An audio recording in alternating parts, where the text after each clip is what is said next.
శ్రీ పరమాత్మనే నమః. శ్రీ గురుభ్యో నమః. గురువాయుపురాధీశం విష్ణుం నారాయణం హరిం వాసుదేవం జగన్నాథం కృష్ణం వందే జగద్గురుం.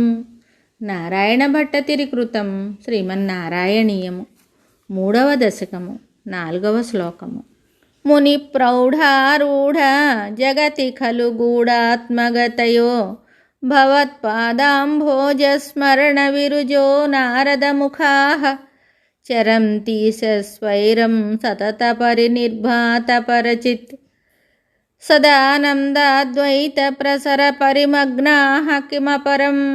ఈ శ్లోకమునకు భావము: ప్రభు, ఆత్మజ్ఞాన సంపన్నులైన నారదాది మునీశ్వరులు నీ పాద పద్మములను సదా స్మరించుచున్నందువల్ల ఎట్టి బాధలను లేక సచ్చిదానందమున సదా నిమగ్నులై స్వేచ్ఛగా సంచరిస్తూ ఉన్నారు. వారికి ఇంతకంటే కావలసింది ఏముంది? మరి ఒక శ్లోకంతో మళ్ళీ కలుద్దాం. శుభం.